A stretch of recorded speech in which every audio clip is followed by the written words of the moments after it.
We're answering your deepest questions. And the question today is something that affects many of us, unfortunately, in a negative way. It seems as though it's growing, although we'll find out more about that. And it can have extremely detrimental effects both to individuals and society as a whole. I'm here today with Dr. Greg Enriquez, a psychologist and a professor, and we're going to talk about what is depression and what we can do about it and how we can understand it better. But first, let's just answer that question. What is depression? I feel like people, it's a hard thing just to kind of encapsulate. How can we think about it? What is it? That's I think that to me, as both a clinician and an educator, this is a really important question. And I answer it as depression is a state of behavioral shutdown, okay? And what I mean by that, and let's uncover that some, but the first thing is that depression, the term, describes individuals in a particular state. Okay. A lot of people think about depression sort of as this idea of what's causing things. Right. Okay. But first, we want to use it to describe the state that you're in before we think about what's causing. Got it. And then the state is a state of behavioral shutdown. Okay.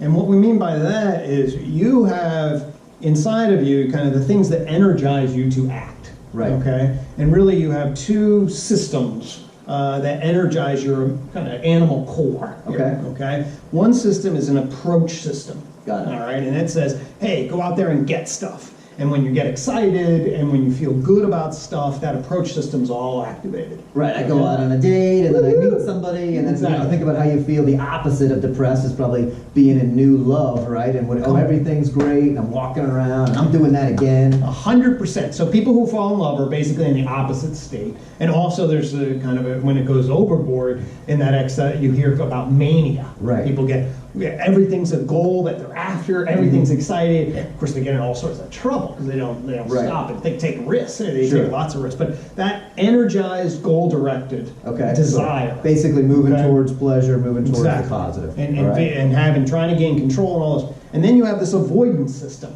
that says, wait a minute, there are a lot of costs out there. I don't know that you want to do that. This could be a risk. You lost stuff back here. You don't have what it takes to get this problem solved. So you better avoid spending unnecessary stuff, avoid danger, avoid risk. Right. We only have limited resources. Of course. If person B goes on the date and then, their date gets that 15-minute safety call, I got to get the hell out of here, and they're just sitting there, they're probably feeling pretty crappy about themselves, questioning, should I even do this again? Am I worthwhile? Why did they just run away? Exactly. Okay. So underneath your kind of self-consciousness system that's deciding what you're doing and talking to other people, you have this energy system. All right. Okay. I often call it the investment system. Okay. And part of it is the investment of approach the good, and it energizes you, and that's that approach system, and avoid the bad. Okay. So now, as long as you have those two pieces in part, what do I mean when I say depression is a state of shutdown? Okay. Well, if you approach a lot of things, okay, and try to spend your efforts and get nothing back. Right. Okay. So you go up to ask somebody on a date and they say no. You work really hard and study for a test and get a D, hoping for a B plus. Right. Okay. You go to a party and sit in the corner. Yeah. Okay. These are all examples of investments that have lousy return. Right. Just like buying a stock that sucks. Just like buying a stock that sucks. You'll hopefully figure out I shouldn't keep doing this. Exactly. And when the stock market crashed and everybody's investments tanked in 1929, they called that the Great Depression. Exactly. Right. Because it was a macro level, massive investment that then went to hell. And then what happened? Everybody was miserable. Right. Because they couldn't invest in a productive way, and so everyone got defensive and depressed. Right. Okay. So that's economics that way. The way we use that term, that's very much what happens to people. Okay. Is that they have excitement or anxiety about certain things that may happen. They'll still invest, but if bad stuff happens and they can't get what I call psychological nourishment, that's return on your investment, on your core needs, to be loved, to be competent, to be free from control, these kinds of core needs. Okay. If you don't get those needs met and you try, first you get anxious and frustrated. But then if you get trapped, okay, and you can't escape, somewhere along the lines of like 50% of women who are in abused relationships, they're depressed. Will become depressed, okay. So depression, the first thing you want to do is you want to stay, it's a state of shutdown. Right. All right? And when we say that, what do you mean by that? I mean that emotional energy system has shifted, okay? What you should be a balance, in fact, what we want is a little more positive than negative, Right. has shifted, okay? And if you look at the clinical description of depression, the first two things you look at is an increase in negative Right.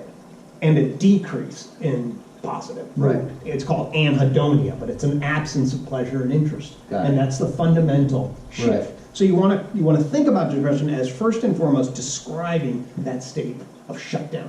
Okay. And I think that's interesting because we've got, well, I think there's two things going on there. But first, real quick, like as an animal, we can't just turn off everything. Like, so if you just were spending money and you just decided, okay, I'm not going to spend any money, but we have to have some output. So there's always going to be something there. So if all your output is going, like the show Naked and Afraid, well, if you go try to build this shelter and do all this and do all this and you burn off all your calories and you get nothing back, you're going to be screwed. So then your first thought is, well, I'll just sit here and suffer these 3 weeks until someone comes and rescues me. Mm-hmm. So we have to expend that. But what's kind of interesting, we've been talking now for 5 minutes or so. I haven't heard you say that depression's a disease. What are your thoughts on that? Because that seems like it happens all the time. Right. So that's a really important thing, and I think that a lot of people think of depression as a disease. I want to say, well, if you understand first and foremost that a depression is a state of shutdown, then you realize that actually lots of depressions are not diseases. Okay. Okay. And so let's sort that out. What do we mean when we talk about a disease? Right. Okay. Like if I have a heart attack right now and I suffer from heart might get a lot of views. Yeah, I get a lot of views. That would be, I don't know if I want to pay the price at that level. But there's a breakdown, a malfunction in my heart. Right. Something's not working the way it's supposed to. Exactly. And that's a breakdown. And so something that breaks down and is deemed harmful, like that would suck. That's what a normal definition of disease is. Right. And then we try to fix that heart, fix cancer, fix infections. Those are all breakdowns in your biological system that part of the cure is trying to fix. Okay. Okay? I think a lot of depressions they're very serious health issues, but they're not necessarily malfunctions. But don't I just have, isn't my brain just producing these weird chemicals that I just need to get back in check? Exactly, the chemical imbalance hypothesis. And if you watch TV, when they're trying to sell a lot of new meds, they'll show little neurons talking to each other, and the idea is, well, if you take this pill, you fix the imbalance, right? That we know that's not really the way it works. At the very least, it's way more complicated. Mm-hmm. It's not a clear case that people are deficient in serotonin. That's the neurochemical. Right. There's also a few others, but we didn't get into that. But the issue is, if it were a clear breakdown, then we would see, when you lose this chemical, that anticipates that's why people go down, and we can measure. No, okay. And indeed, when we add the chemical, it takes a while for you to change. A lot of people don't change. Right. When you get into the details, most everyone that researches it does not think a straightforward chemical imbalance idea works at all. Right. Okay? So we should just get rid of the idea that that's basically they're selling you an idea, and I think it's really problematic. It has some benefits because it says, okay, yes, there's hope, and you're not to blame. And I do want everybody to be clear. I see depression as this is part of our architecture. It's part of our biology. There's a real phase shift. Right. When your system kicks on and goes high, negative, low, but it's sort of like sleeping. That's a biological thing. It's not a disease, but it's a big deal. You get tired. Mm-hmm. And you can't just say, well, snap out of it. Right. Stop being tired. I'm going to stay up this week. I'm not going to be tired. Well, telling somebody who's depressed, snap out of it is like telling somebody who's exhausted, snap out of it and have plenty of energy. Right. Okay? So they can't really do that, but that doesn't mean it's a breakdown. Right. Especially if you look at somebody who's really trying to do something that's actually working against them, it makes sense that their system's sort of shutting down. Right. And I think some of the medical interventions, like pills, can probably restart certain things and shift things around. And so, but kind of like taking a pain pill, if I take a shot of morphine, that doesn't fix my broken arm. Right. Okay. But so some of the meds may take some of the edges off and help, but that doesn't necessarily mean they're fixing. So let's get back to the meds in a second. So let's think. So another thing that I'm kind of hearing, or at least inferring, is, if depression really was a chemical imbalance or something like cancer or something like that, where it just happens, there's almost like a random quality. Like you hear these stats: 1 out of 10 people's depressed, or in an abused relationship, it's more. But I think, it's kind of common sense, but I think it's worth actually explicitly stating. generally, like as a therapist, when someone comes to you depressed, you're probably thinking there's a reason why. Would that be accurate to state? Absolutely. So very rarely as a therapist do I have somebody sit down and say, oh my God, my life's going great. I have a perfect spouse, I have a beautiful job, everything, all my goals are met, I've been reflective on who I am, and I'm miserable. Right. Okay? It happens some, but very rare. The vast majority of people I see are involved in or experiencing what I call neurotic depressions. Okay? And that basically a neurotic depression is they're having lots of difficulty with a number of different areas of life. All right? And they're having trouble coping with those difficulties. They've gotten anxious and frustrated and tried their best, and those solutions haven't worked. Got it. So they feel a sense of learned helplessness and powerlessness and trapped, in part because they're really not getting good solutions to their problems of living. Right. And then they're coping with this difficulty, and in another thing we'll talk more explicitly, in a problematic way. And it's that stressor coupled with bad coping that traps them into a dead end.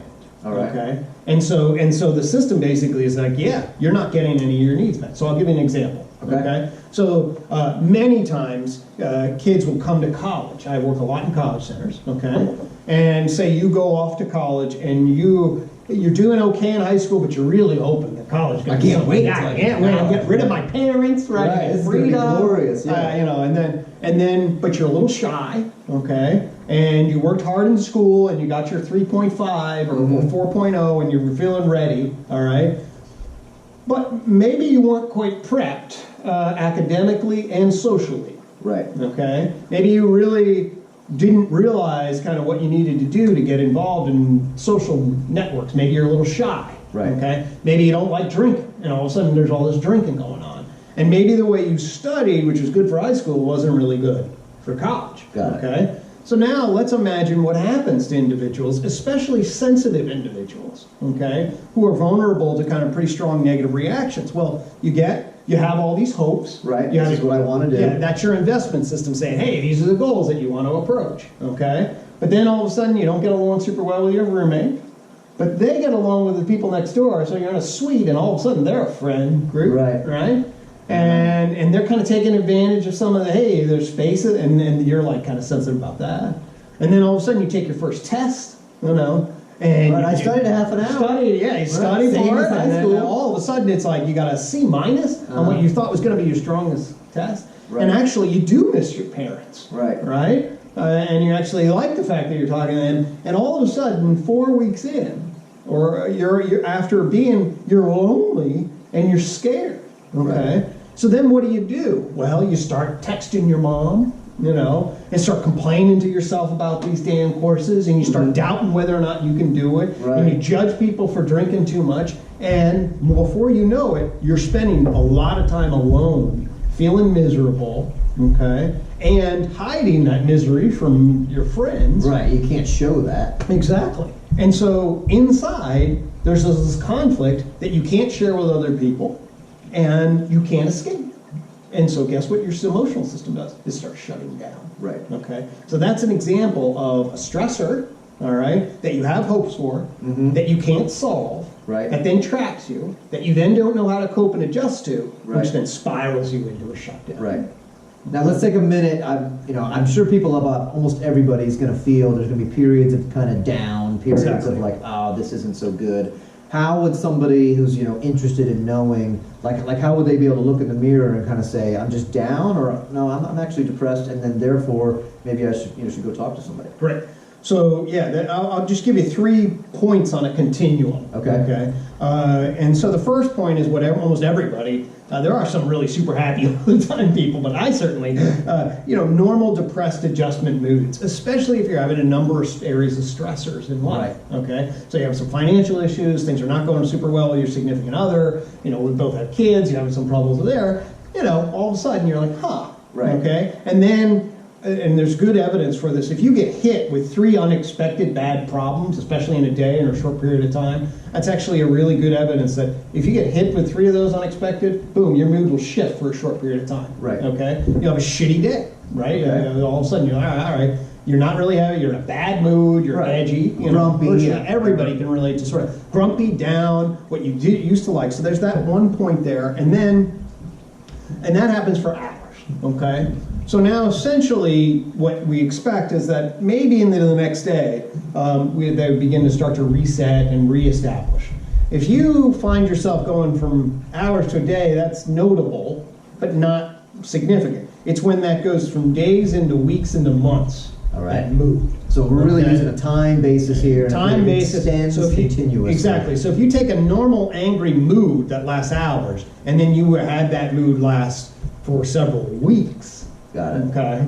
And that when you came out, you only felt kind of neutral, but you often found yourself in this mood. Right. Okay. So it doesn't have to be an exactly level. You'll still have fluctuations. Absolutely. But you probably won't have the super happy euphoria that you might have on a regular basis, and you're very quick to return to that kind of negative baseline. Exactly. And then it's not uncommon, even in those periods, then to have the spiral down periods, like when you're alone at night and you're like, oh my God, it's not going well. You really get into a vicious loop there, and then after that, you wake up the next day and you feel, but you really should notice, relative to what your baseline is, a significant dip for several weeks. When you get into what's called a major depressive episode, that's really the clinical definition of depression. It's a 2-week period. All right. Okay, of most all the time feeling in a lousy mood. Got it. Okay, so if you go 2 weeks where you really notice. Now, some other people wouldn't necessarily be able to notice at this level. Right, so people can fake it. People can hake it. These are people still going to work and still going to classes and doing whatever. Inside, they feel a deadening, a disappointment, an irritation and anxiety, these negative feelings, and a lack of pleasure. That's the fundamental. Also more likely to have trouble concentrating. Some people start thinking about death, even self-harm, those kinds of issues. Right. But the big fundamental main symptoms is a reduction in enthusiasm and interest, and an increase in negative reactivity. Okay? Right. And if you feel that pretty intensely for 2 weeks, then by that time period, you really want to start. Because what's happening, folks, is your emotional system is shifting. And really, while I think that depression makes perfect sense if you understand like how animals are and things like that, it doesn't mean that in modern society that's going to actually generally help you solve problems. Right. Okay. In fact, the depressive mindset for modern society probably creates more problems. Okay. So it seems I don't want to go to the party, so now I sit home. Okay. You over exaggerate what risks are and dangers are. Tend to think negative, get negative and irritable. The risks, real damaging risks are not in our society, not all, real physical damaging risks, getting eaten by a lion or things like that. I mean, don't worry about that right now. Don't worry about that. So it's very likely that the perception of threat and costs and negativity actually in modern society doesn't help. Okay. And I also think that it's really a signal. If we were a tight-knit society, feeling miserable like that's a signal. And other people come around, show you love and things like that. Well, in our modern society, the likelihood that you're feeling this way while you're alone and not interconnected, and we know loneliness is really tied to this, okay? And then you don't send any signals, you hide in your room, and we don't feel any obligation, maybe the exception of your mother, of really checking in and responding to these. So now these are signals of, hey, I'm helping and I'm not happy, but in our society, it's easy for people just to fall through the cracks and be isolated. Right. All right? So here you have a negative person who would be sending signals to get help, but is just isolated, brooding and sitting. And so it is a really important mental health issue. In fact, it's a common cold of mental health, okay? But the depressive system probably, at least most of the time I look at it, it's working like you would guess. Got it. Okay. So the system isn't broken, it's engaging the way we would expect, but that doesn't mean that, almost like giving yourself a fever, the system may be engaging, but it's still causing a lot of problems for you at that moment, and it's definitely something that should be looked at. Exactly. We can make it akin to like obesity or something. Okay. So obesity is, health problem, certainly if you get up to 300 pounds or whatever, or beyond that, right? And is that a disease? Well, it creates a lot of health problems, but we also know if you eat a lot and you don't get a lot of exercise and you have a particular body metabolism type, all that stuff intersects. And if you do that for several years, you get heavy. Your disease is not a malfunction there. Right. So it's not a traditional disease. So let's go back briefly to the continuum, because I believe that we had kind of left off on point 2. So we left off at point 2. Let's address point 3 briefly, but then I think we'll come back to point 2 because that's where most of the people are, and that's probably that's certainly where I guess the thing that I want to say is that if you get trapped in depression, and certainly a subset of individuals, you get into really severe, what are the moderate to severe level major depressive episodes. Okay? And by that time, the shift, especially if it's chronic, in a long time. There's been so much change in that biology and so much breakdown that really, I do think that it's probably best to kind of, by that stage, it makes a lot of sense to be able to think about, yeah, your biology's changed so much, it's been so impacted, it's so hard to reset. Right. We should probably think about that kind of more into serious mental illness, disease kinds of stuff. Okay. And that's when you maybe need to be hospitalized, or you really can't work anymore. Right. You see people who have what's called psychomotor retardation. They'll literally kind of become frozen and talk in a small, slow way. Things Like that whole system has just been that whole shut system down. has been shut down completely, and it's so dramatic and so non-responsive that really it is. All of them are serious. I mean, this is just every day, but it's you want to pay attention to it. This is definitely serious to talk to somebody, and that's really that at that level. Like get help immediately. You got to get help, and it's really you can't you need a lot of help to get out of that. Right. So let's go back to the kind of middle level. You touched on something where, I believe, like you believe that we all have kind of an internal narrator that just kind of like talks about what's going on in the world and how we can kind of relate to it and justify things. But you feel like in a lot of times, at least I don't want to put words in your mouth, but I believe, would you argue that that internal narrator can play a key role in this, in somebody going through, especially that middle level depressive level? Yeah. So you want to think about this in terms of, okay, so it's a shutdown. Right. So what's causing that shutdown? Well, how you engage in what's called self-talk, that inner narrator. Right. All right. That's key. All right. And the ways in which a lot of people, what's called turn against themselves. They have self-talk that are like, I can't believe I'm doing this. What's wrong with me? They don't understand that their system's shutting down, so they get really pissed. Why can't I have more fun? Why can't I? It should just be normal. Why am I like this? Okay. And well, if you start getting into a war, a self-talk war with that emotional system, guess what that emotional system does? It freaks out. Right. And it doesn't say, I often use the analogy of between a critical parent and a whiny child. Okay? Right. So the critical parent says, shut the hell up, why can't you be any different? And does the whiny child go, oh, okay, I'll be happy now. Right, you fixed me, thanks. You fixed me now. Right, and the only thing that the child, if it even responded that way, we'd know that it would be hiding and it would be even more wounded. Right. Normally it also just throws a temper tantrum. Right. So how you talk to yourself, that's a key point about therapy, okay? Another key point about therapy in general is what's called behavioral activation, okay? If it is the case that it's a state of shutdown, where the focus is on avoiding costs, you have to work systematically to teach that system that there's more possibilities for control and more possibilities for pleasure than people are aware of. Right. Okay? And one of the things about depression that it really hits you on is what's called your initiation. Okay? To get the ball rolling. All right? So if you have a task, it's the hardest thing when you're shut down is actually to start that task. Even just getting out of bed or getting out of bed or getting off the couch and starting that process. In fact, that's where the shutdown hits you the most. Is getting the initiation. Right. So behavioral activation, what it teaches you is to try to focus on what that initiation is and how to overcome it. You can try to train yourself to give yourself good rewards and control and mastery and boost yourself to initiate.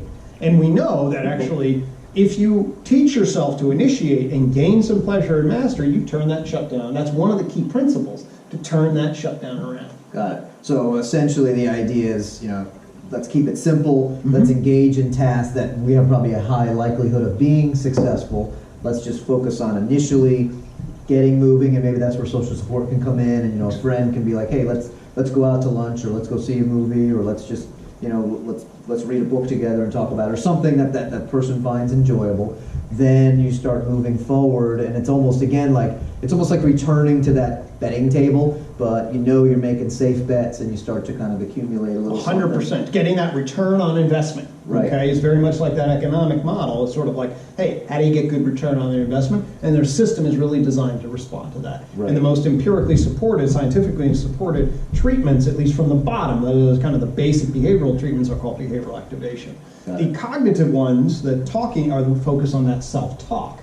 They train you how to talk to yourself in a more adaptive way. And is that an easy thing people can just kind of like flip on, or read one book about and be fine, or is it no? Well, it really depends on where they are. Okay, so if you're pretty healthy and dealing, some problems in living, certainly reading a book can be helpful. If by the time you're here at number level, the second level, yes, it can certainly help, and you want to attend to it. But reading a book may or may not, depending on, but But the point of it is that it requires training and effort, which of course when you're shut down, that's often not the case. But that is the realization, is that you have to train yourself to be a different way, both in terms of your initiation activity. Your relationships is a very key area for nourishment, is love and connection, and that self-talk, and learning how to talk to yourself in an adaptive way, learning how to relate to those thoughts, and the harmony between your head and your heart, your talking and your feeling parts. Right. That does take some significant time. We'll talk about that at another point. Right. But yes, it takes some practice and some learning. That's why therapy does take a little bit of time. Would you say the people that are good at faking it, are they more likely to just pull themselves kind of out of that depressive mood themselves, or is that actually maybe covering up something that's potentially negative? That's a great question. I don't know that there's really strong, there's some allusions to the answer which you might guess. And the answer which you might guess is that if the end story works out okay, the people that avoid and sort of defend against stuff end up okay. Right. Okay. And if, however, the ending ends poorly, the people that are in denial and don't process the negative feelings are very vulnerable to massive So they can collapse. kind of go down Exactly. the hill fast if I've created on Facebook that I've got a happy life and everything's great for me and my job's awesome, and then I lose my job and my wife leaves me, and all of a sudden then it's like, oh my God, that could... So, I mean, people have those things, but you don't have to turn to suicide or something like that because you've experienced that problem. So, but if you've kind of created that fakeness, that might be more of an issue. Yeah, well, I do believe that fakeness is really key. I talk a lot, and at some point we'll dialogue about kind of how you map out the human mind, but one key element about it is your private internal process. We were talking about head and heart. That's Right. your private exchange about what's going on, and then what you project publicly, your image, okay? And what we see certainly a lot of college students and people in general, people try to maintain one kind of image, Right. and then they feel like an imposter inside. Okay, and that's a very strong vulnerability for depression, especially if you get some challenges, because then you're not really being valued for what you think you really are. You have to keep up a front. Your system's constantly in stress, and then if you get real disappointments in particular, that thing can crash. Okay, let's return briefly to meds. So just to kind of clarify, so some people might interpret, well, if you don't think it's, especially at the lower levels that are 0.1 and 2 in that continuum, if we're not going to classify it as disease, does that mean that the meds are like all a sham and we should just get rid of those, or what's your philosophy? No, I don't. Well, certainly, and I don't think many people recommend taking meds in the disappointment level. There's a lot of debate and controversy about whether or not neurotic depressives should take medication. Okay. I don't think there's too much controversy that moderate to severe level major depressions probably really should. I'm certainly, when I'd be dealing with that, generally recommend that. Okay. There's a lot of debate about how much effectiveness medication has for this level. And the reason is because actually this kind of class of conditions, or where if you're in this kind of ballpark, you're pretty responsive to placebo.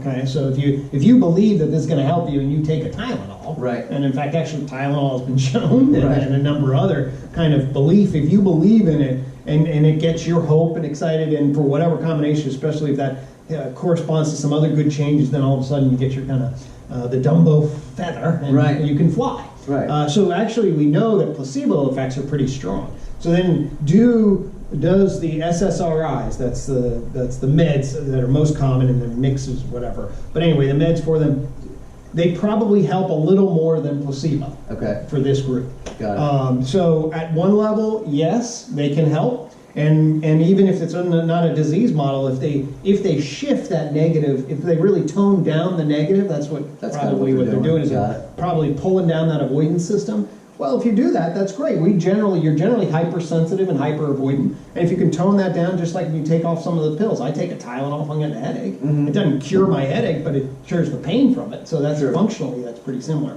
So I'm okay with that. I also will say that it's a little better than placebo, fair enough. But it's also got some problems. Now you're on meds. Right. And we do know, by the way, that once you get used to them, your body adjusts to them.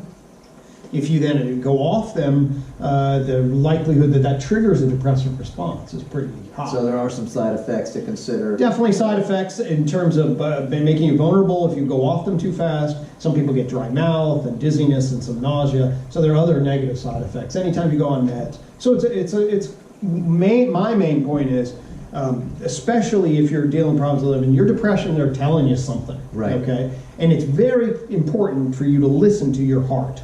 And if you're shut down for a reason, the head and the heart need to understand that. Right. And if we just say, okay, it's really because it's a disease, and just take this pill, what does that basically say? It means your shutdown is just, it's random. Right. It just happened. It just happened. It is what it is. And really that creates a potential, really, obviously, logically, it creates the potential that the head would then say, wow, you know, get over it. This is Right. meaningless. And I think that's one of the most dangerous things is that people don't know how to pay attention and be attuned to what their negative feelings are telling them. And that's really what my big caution is, the idea of disease pill, is that it really alienates them from their heart.